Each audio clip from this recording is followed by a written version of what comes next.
আসসালামু আলাইকুম, আমি Arif Mahmud port resort Busan থেকে। আজকে কথা বলবো দক্ষিণ কোরিয়াতে আমার 4 মাসের এক্সপিরিয়েন্সগুলো নিয়ে। এই 4 মাসে আমি কি সুযোগ সুবিধা এবং কি চ্যালেঞ্জেস ফেস করছি সেই বিষয়গুলোই আপনাদের সাথে তুলে ধরার চেষ্টা করব, যাতে আপনারা কোরিয়াতে আসার আগে কোরিয়ার লাইফ সম্পর্কে মোটামুটি একটা ধারণা পেয়ে যান। So stay with me. প্রথমে আসি কোরিয়ার এডুকেশনাল সিস্টেম নিয়ে। কোরিয়াতে মেনলি প্র্যাকটিক্যাল বেসড পড়াশোনা করানো হয়, লাইক আপনার অ্যাসাইনমেন্ট, প্রেজেন্টেশন, হোমওয়ার্ক, ক্লাসের অ্যাক্টিভিটি, এটার উপরে বেস করে আপনার ম্যাক্সিমাম মার্কসটা থাকে। এবং থিওরিটিক্যাল বেসড হচ্ছে মাত্র 20 থেকে 30%। সো কোরিয়াতে যেহেতু প্র্যাকটিক্যাল বেসড পড়াশোনা করানো হয়, আপনার নাম্বার তোলা খুবই ইজি, বাট সিজিপি মেনটেন করে খুবই টাফ। কেননা বাংলাদেশে নর্মালি 80% মার্কস পাইলে এ প্লাস দেয়, বাট কোরিয়াতে আপনাকে এ প্লাস পাইতে হলে 95% মার্কস পাইতে হবে। আপনি যদি এ পাইতে চান তাহলে 90% মার্কস পাইতে হবে। 90%-এর নিচে যদি মার্কস পান তাহলে আপনি বি পাবেন। সো এই ক্ষেত্রে সিজিপিটা মেনটেন করা খুবই টাফ, বাট আপনি ইজিলি পাস করতে পারবেন। কোরিয়ার সেমিস্টারগুলো মেনলি 3.5 মাসের মতো হয়ে থাকে, বাকি 2 মাস হচ্ছে ভ্যাকেশন। সো 3.5 মাসের মধ্যে 15 উইকস হচ্ছে আপনার ক্লাস পিরিয়ড, 1 উইক হচ্ছে আপনার জব।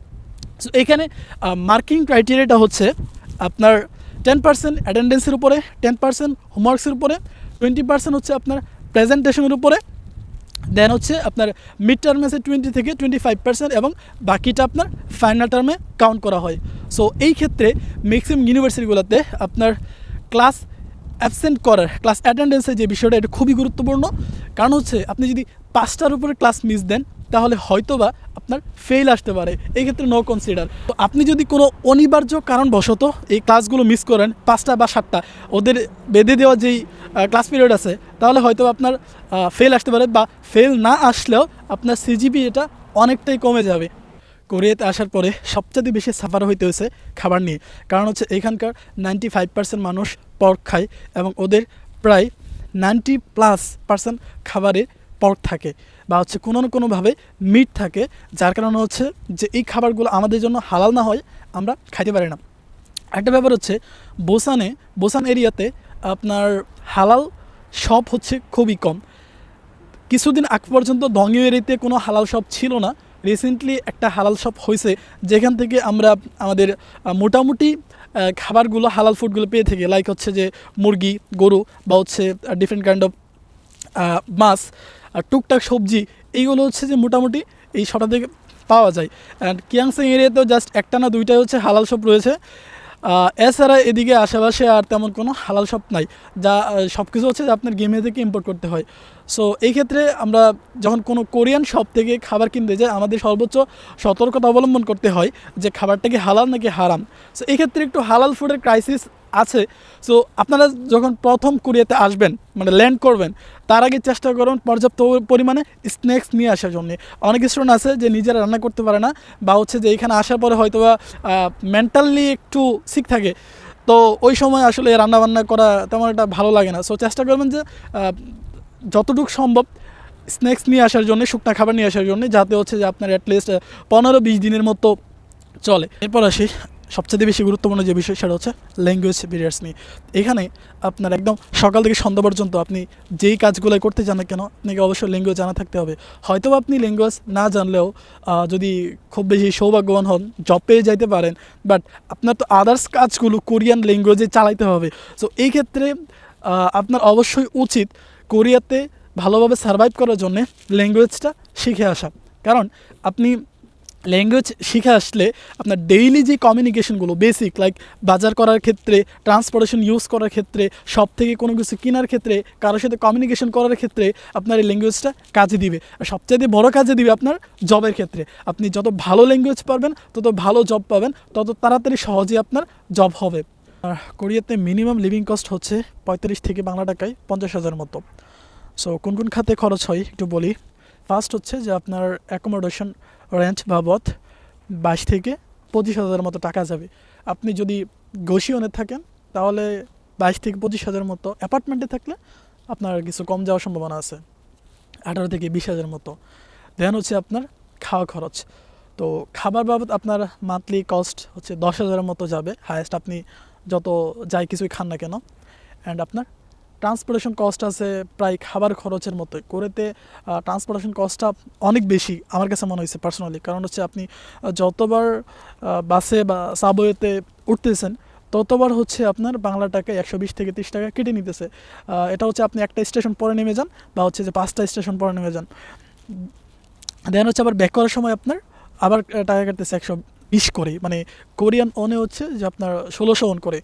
সো এখানে ভালো পরিমাণ একটা টাকা ব্যয় করতে হয় আমাদের ট্রান্সপোর্টেশন বাবদ।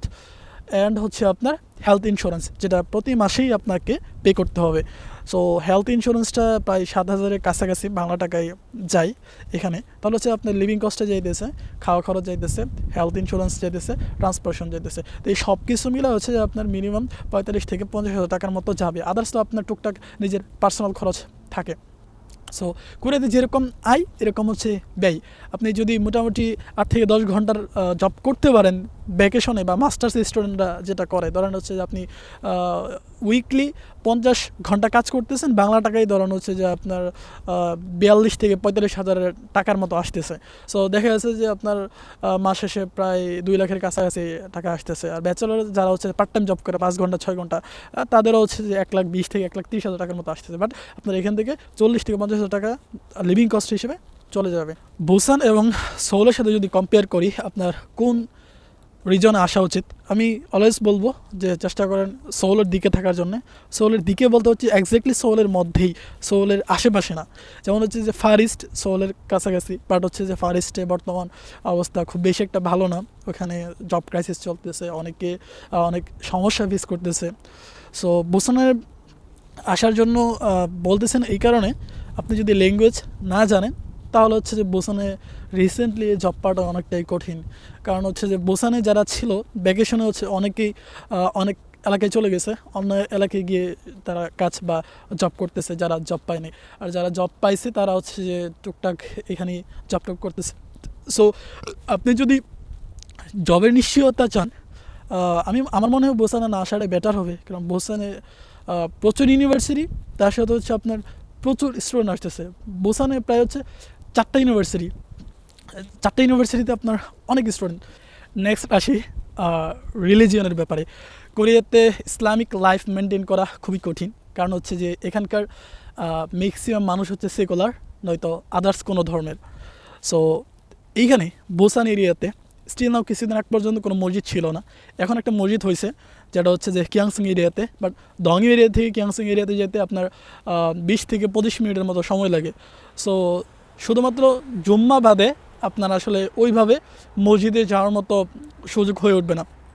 আর যদি দংইউ এরিয়ার কথা বলি, এইখানে আমরা যারা আছি সবাই মিলে হচ্ছে যে প্রতি শুক্রবারে অ্যাপার্টমেন্টের ছাদে আমরা নর্মালি জুম্মা নামাজটা কমপ্লিট করি, বা হচ্ছে যারা নামাজ পড়তে চায় তারা হচ্ছে তাদের রুমে পড়তে পারে। সো সেই ক্ষেত্রে আপনার সারাউন্ডিংসটা যেহেতু টোটালি একটা ভিন্ন ধর্মের, বা তেমন ওইভাবে কেউ ইসলামিক লাইফ লিড করে না। সো দেখা গেছে যে এই ওভারঅল হিসাব করে আপনার ইসলামিক লাইফটা মেনটেন করা একটু কঠিন। বাট আপনি যদি চান যে ইসলামিক লাইফ মেনটেন করবেন, বা হচ্ছে আপনি নিয়মিত নামাজ পড়বেন, ইসলামিক রুলস রেগুলেশনগুলো মেনে চলবেন, সেক্ষেত্রে আপনাকে কেউ বাধা দিবে না, বা আপনার কোনো ধরনের প্রবলেম নেই। বর্তমানে বুসানে জবের অবস্থাটা একটু বলি। বুসানে আনটিল নাও প্রায় 30 থেকে 40% পোলাপান স্টেবল জব টপ পায় নাই। কারণ হচ্ছে যে ওরা ল্যাঙ্গুয়েজ জানে না। তো ল্যাঙ্গুয়েজ না জানার কারণে জব পাইতেছে না। বাট বাকি যারা আছে তারা মোটামুটি অ্যাভারেজ জব করতেছে। সো জবের ক্রাইসিস বলতে ব্যাপারটা হচ্ছে যে আপনি ল্যাঙ্গুয়েজ জানলে জব পাবেন, ল্যাঙ্গুয়েজ না জানলে জব পাবেন না। এখন ল্যাঙ্গুয়েজ জানতে হবে আপনার মোটামুটি বেসিক কমিউনিকেশন করার মতো, যে আপনি টুকটাক কথাবার্তা চালাই যাইতে পারতেছেন এরকম। মিডল ক্লাস ফ্যামিলি যারা আছেন, টাকার অভাবে হচ্ছে ইউরোপে যাইতে পারতেছে না, বাট হচ্ছে ইউরোপ আপনার ড্রিম, সেই ক্ষেত্রে আপনি কোরিয়াতে ব্যাচেলর কমপ্লিট করে আপনি খুব ইজিলি ইউরোপে মুভ করতে পারবেন। অথবা কোরিয়া থাকা অবস্থায় আপনি কোরিয়াতে 2 সেমিস্টার কমপ্লিট করে দেন হচ্ছে যে আপনি খুব ইজিলি জার্মানিতে মুভ করতে পারবেন। বাংলাদেশে যেরকম ওয়েটিং পিরিয়ড আছে, কোরিয়া থেকে হচ্ছে যে জার্মানিতে ওই রকম ওয়েটিং পিরিয়ড নাই। তবে হচ্ছে যে ব্লক ম্যানেট আপনাকে অবশ্যই দেখাইতেই হবে। সো এটা হচ্ছে আপনার জন্য ভালো একটা অপরচুনিটি, যে কম টাকায় আপনি কোরিয়াতে ব্যাচেলর কমপ্লিট করে দেন হচ্ছে যে আপনি ইউরোপের দিকে মুভ করলেন, বা হচ্ছে যে যদি আপনি আদার্স কোনো কান্ট্রিতে যাইতে চান তাহলে ওইখানেও খুব ইজিলি মুভ করতে পারবেন, খুব সহজেই কম খরচে।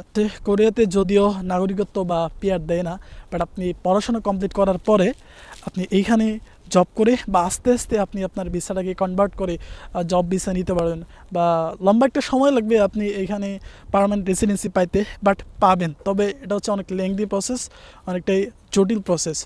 So thank you.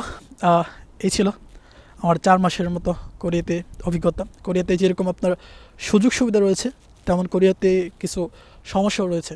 শুধু কোরিয়া না, আপনি দেশের বাইরে যে কোনো কান্ট্রিতে যান, আপনাকে কিছু সমস্যা ফেস করতেই হবে এবং ওইগুলোর সাথে অ্যাডজাস্ট করে আপনাকে চলতে হবে।